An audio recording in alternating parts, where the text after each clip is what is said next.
आज Doubtnut app download करें। Doubtnut पर अपने सभी गणित, रसायन विज्ञान, भौतिक विज्ञान और जीव विज्ञान के डाउट्स का करो सफाया। बस प्रश्न की फोटो खींचो, एक ही प्रश्न को क्रॉप करो और तुरंत वीडियो सोल्यूशन पाओ। अभी डाउनलोड करें। हेलो स्टूडेंट्स, प्रश्न है डीएनए के संबंध में सही कथन का पता लगाइए। तो स्टूडेंट, पहला ऑप्शन दिया हुआ है, दो पॉलीपेप्टाइड श्रृंखला से बनी एक द्विकुंडलित संरचना बनाता है। तो स्टूडेंट, यदि बात की जाए डीएनए की संरचना की, तो डीएनए जो है स्टूडेंट द्विकुंडलित संरचना होती है। इसके अंदर स्टूडेंट दो श्रृंखलाएं पाई जाती हैं और दोनों श्रृंखलाएं जो है स्टूडेंट यह पॉलीन्यूक्लियोटाइड श्रृंखला होती है। तो दो पॉलीन्यूक्लियोटाइड श्रृंखलाओं का यह बना होता है। तो लिख लेते हैं, दो पॉलीन्यूक्लियोटाइड श्रृंखला का बना होता है स्टूडेंट। श्रृंखलाएं इसमें पाई जाती हैं और दोनों श्रृंखलाएं जो है, दोनों पॉलीन्यूक्लियोटाइड श्रृंखलाएं जो है स्टूडेंट ये कुंडलित हो जाती हैं एक दूसरे के साथ और स्टूडेंट द्विकुंडलित संरचना का निर्माण करती हैं। तो लिख लेते हैं, द्विकुंडलित संरचना बनाती हैं। तो स्टूडेंट, डीएनए की द्विकुंडलित संरचना के बारे में बताया था वॉटसन और क्रिक ने एक्सरे विवर्तन तकनीक का उपयोग करते हुए। स्टूडेंट, यहाँ पर लिखा हुआ है दो पॉलीपेप्टाइड जो है ये स्टूडेंट होती है प्रोटीन, जबकि हमारा डीएनए जो है ये स्टूडेंट न्यूक्लिक अम्ल है। तो ये हमारा ऑप्शन जो है क्या हुआ स्टूडेंट, गलत हुआ। डीएनए दो पॉलीन्यूक्लियोटाइड श्रृंखलाओं का बना होता है।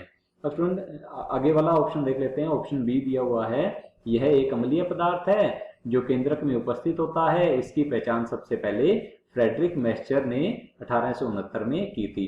तो स्टूडेंट, यदि डीएनए की खोज की बात की जाए तो डीएनए की खोज, डीएनए के बारे में सबसे पहले डीएनए के बारे में किसने बताया था? ये बताया था स्टूडेंट फ्रेडरिक मैस्चर ने, या इन्हें मिशर भी कहा जाता है। फ्रेडरिक मिशर या फ्रेडरिक मैस्चर के नाम से स्टूडेंट इन्हें जाना जाता है और इन्होंने बताया था स्टूडेंट ये 1869 में। स्टूडेंट फ्रेडरिक मैस्चर जो है ये पस कोशिकाओं पर कार्य कर रहे थे। तो पस कोशिका के अंदर इन्होंने खोज की है। पस कोशिका के केंद्रक में इन्होंने पाया कि एक अम्लीय पदार्थ पाया जाता है। स्टूडेंट, केंद्रक में क्या पाया जा रहा है स्टूडेंट? अम्लीय पदार्थ पाया जाता है। और इस अम्लीय पदार्थ को, इस अनुवांशिक पदार्थ को स्टूडेंट, जो कि बाद में अनुवांशिक पदार्थ के रूप में इसकी खोज हुई, इस अम्लीय पदार्थ को उन्होंने कहा स्टूडेंट्स न्यूक्लिन। अर्थात डीएनए को सबसे पहले क्या नाम दिया गया स्टूडेंट? न्यूक्लिन नाम दिया गया फ्रेडरिक मैस्चर के द्वारा। तो स्टूडेंट यह ऑप्शन जो है हमारा बिल्कुल सही है, सत्य है। तो ऑप्शन बी जो है सही होगा। ऑप्शन सी देख लेते हैं स्टूडेंट। फॉस्फेट समूह ग्लाइकोसिडिक बंध द्वारा न्यूक्लियोसाइड के पांचवें OH अर्थात पांचवें हाइड्रोक्सिल से जुड़ा होता है स्टूडेंट्स। तो देख लेते हैं स्टूडेंट न्यूक्लियोसाइड। अब न्यूक्लियोसाइड का निर्माण कैसे होता है? न्यूक्लियोसाइड का निर्माण शर्करा और नाइट्रोजन क्षार के जुड़ने से होता है स्टूडेंट। तो सबसे पहले हम बना लेते हैं, यहाँ पर लिख लेते हैं डीऑक्सीराइबोज शर्करा, क्योंकि डीएनए के अंदर स्टूडेंट कौन सी शर्करा होती है? डीऑक्सीराइबोज शर्करा होती है। यह एक पेंटोज शर्करा होती है, 5 कार्बन वाली शर्करा है स्टूडेंट डीऑक्सीराइबोज शर्करा।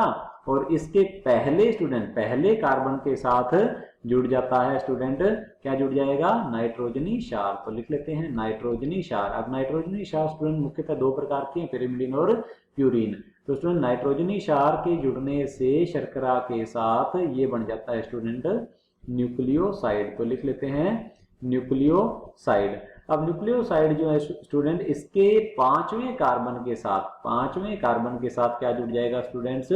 यह जुड़ जाता है फॉस्फेट समूह। तो लिख लेते हैं फॉस्फेट समूह जुड़ जाता है स्टूडेंट। और फॉस्फेट समूह के जुड़ने से क्या हो जाएगा स्टूडेंट? यह एक न्यूक्लियोटाइड का निर्माण हो जाएगा। तो लिख लेते हैं न्यूक्लियोटाइड। और बहुत सारे न्यूक्लियोटाइड के जुड़ने से स्टूडेंट पॉलीन्यूक्लियोटाइड श्रृंखला का निर्माण हो जाता है। अब स्टूडेंट न्यूक्लियोसाइड और फॉस्फेट समूह के बीच में जो बंध है वह होता है फॉस्फोएस्टर बंध। तो लिख लेते हैं स्टूडेंट फॉस्फोएस्टर बंध होता है स्टूडेंट्स। अब स्टूडेंट यदि शर्करा, डीऑक्सीराइबोज शर्करा और नाइट्रोजन क्षार के बीच बंध की बात की जाए तो यह बंध होता है स्टूडेंट एन ग्लाइकोसिडिक बंध। तो लिख लेते हैं इस बंध का नाम भी, ये बंध का नाम होता है एन ग्लाइकोसिडिक बंध के द्वारा दोनों आपस में जुड़े रहते हैं स्टूडेंट। तो यहाँ पर दिया हुआ स्टूडेंट फास्फेट समूह ग्लाइकोसिडिक बंध द्वारा, स्टूडेंट गलत है। फास्फेट समूह जो है फास्फोएस्टर बंध के द्वारा न्यूक्लियोसाइड के पांचवें OH से जुड़ा रहता है। पांचवें स्टूडेंट कार्बन के हाइड्रोक्सिल समूह के साथ क्रिया करके यह 5वें कार्बन के साथ जुड़ जाता है। तो ये हमारा ऑप्शन क्या होगा स्टूडेंट, गलत होगा। ऑप्शन डी दिया हुआ स्टूडेंट, सभी 4 डीऑक्सी राइबो न्यूक्लियोटाइड दोनों रज्जुक में समान रूप से उपस्थित होते हैं। स्टूडेंट 4 न्यूक्लियोटाइड पाए जाते हैं, बिल्कुल सही है। 4 डीऑक्सी राइबो न्यूक्लियोटाइड होते हैं स्टूडेंट। तो लिख लेता हूं मैं deoxy, student deoxy ribo. Deoxy क्यों लगाया जा रहा है स्टूडेंट, क्योंकि यहाँ पर शर्करा कौन सी है, डीऑक्सी राइबोज शर्करा है। डीऑक्सी राइबोज न्यूक्लियोटाइड होते हैं स्टूडेंट, न्यूक्लियोटाइड। अब स्टूडेंट ये 4 न्यूक्लियोटाइड किस आधार पर अलग अलग हैं, ये नाइट्रोजनी क्षारों के आधार पर अलग अलग हैं स्टूडेंट। कुछ स्टूडेंट क्या होता है कि कुछ न्यूक्लियोटाइड के अंदर क्या होती है, एडेनिन पाई जाती है, कुछ में स्टूडेंट क्या होती है, थायमिन, कुछ में गुआनिन और कुछ में स्टूडेंट साइटोसिन पाई जाती है। ये 4 स्टूडेंट नाइट्रोजनी क्षार होती है। अब स्टूडेंट यदि बात की जाए इसकी संरचना की, तो स्टूडेंट दोनों कुंडलियां जो है यहाँ पर हमने बात की है, ये दोनों कुंडलियां एक दूसरे के प्रति समानांतर होती हैं, अर्थात दोनों पॉलीन्यूक्लियोटाइड जो श्रृंखलाएं हैं एक दूसरे के प्रति समानांतर होती है स्टूडेंट्स। अब स्टूडेंट प्रति समानांतर होती हैं और दोनों आपस में जुड़ी रहती हैं। अब जुड़ती कैसे हैं स्टूडेंट, ये नाइट्रोजनी क्षारों के मध्य पाए जाते हैं हाइड्रोजन बंध आकर्षण बल होता है, जिससे कि दोनों पॉलीन्यूक्लियोटाइड श्रृंखलाएं आपस में जुड़ी रहती हैं। अब स्टूडेंट्स ये जो आकर्षण है कौन कौन सी नाइट्रोजनी क्षार के मध्य पाया जाता है, तो स्टूडेंट ये युग्म का निर्माण करते हैं।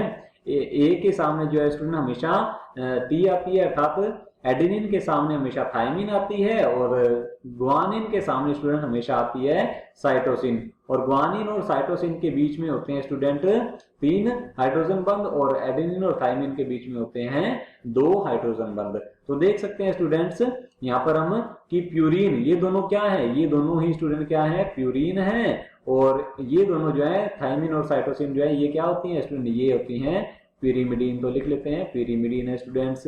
अब स्टूडेंट इन्हीं आधार पर क्या होता है, जो न्यूक्लियोटाइड है वो अलग अलग प्रकार के होते हैं स्टूडेंट्स। अब यदि बात करें स्टूडेंट्स हम श्रृंखलाओं की, यदि एक श्रृंखला में स्टूडेंट प्यूरिन ज्यादा है तो दूसरी में क्या हो जाएगी, pyrimidine ज्यादा हो जाएगी। यदि एक श्रृंखला में pyrimidine ज्यादा है तो दूसरी में क्या हो जाती है, प्यूरिन ज्यादा हो जाती है। तो स्टूडेंट यह बिल्कुल गलत है। सभी 4 डीऑक्सी राइबो न्यूक्लियोटाइड दोनों रज्जुक में समान रूप से उपस्थित होते हैं, बिल्कुल गलत है स्टूडेंट।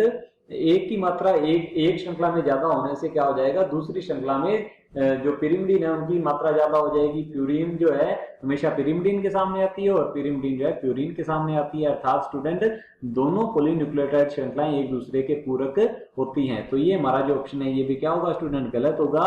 ऑप्शन बी जो है बिल्कुल सही उत्तर है। कक्षा 6 से 12वीं से लेकर नीट, IIT, JEE वो एडवांस के लेवल तक 1 करोड़ से ज्यादा छात्रों का भरोसा।